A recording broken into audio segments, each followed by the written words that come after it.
Two cops stumbled upon $1 million in cash. Detective Terrell's eyes lit up with greed. Right! Get the fuck over here, look!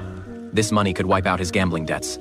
Besides, the person who called it in was already dead. Nobody else was at the scene except him and his partner Will. No other witnesses around. All they had to do was use their badges to their advantage. Stage it as a home invasion gone wrong. They'd each walk away with 500 grand.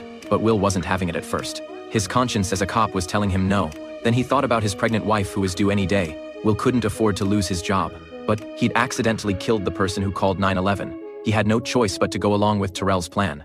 It was Will's first day on the job. The chief had assigned Terrell as his training officer, but Terrell had ditched him to hook up with his girlfriend. As the rookie, Will was stuck waiting in the patrol car. Then a call came through on the radio. He tried to get his partner to respond, but Terrell was too busy getting busy. He'd turned off his radio completely, not wanting to slack off on duty. Will drove to the scene alone. He thought the 11 to 15 code meant burglary in progress, so he drew his weapon and entered the house. But the woman inside was just jamming out with her headphones on. No signs of any break-in. Will carefully made his way upstairs. The gunshot made the woman furious. A complaint was definitely coming his way. Will tried to apologize for barging in, but turns out she had one hell of a temper. She started beating on Will, and she wasn't stopping anytime soon.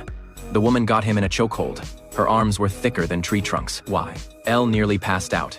He managed to break free somehow, but the woman wasn't so lucky. A broken piece of wood pierced right through her skull. Will knew he'd screwed up big time. Code 11 to 15 actually meant illegal parking, with reports of suspicious vehicle movement. Will had mistaken it for a burglary call. A misunderstanding, sure, but now someone was dead.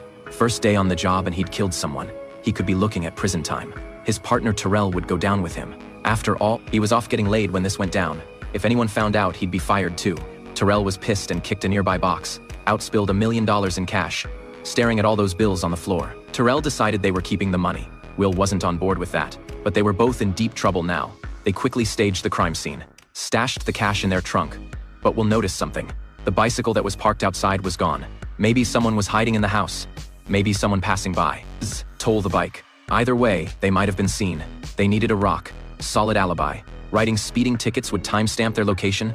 The ticket records would be their proof. After setting everything up, they got back in the car, waited for someone to report the crime, just like they'd planned. They acted surprised when they returned to the scene. The 911 caller was the victim's husband. But here is the shocker. The man claimed nothing was stolen according to him. A massage therapist had been in the house.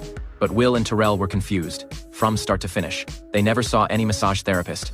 But the husband was right. The massage therapist had been upstairs the whole time. He'd witnessed the entire murder.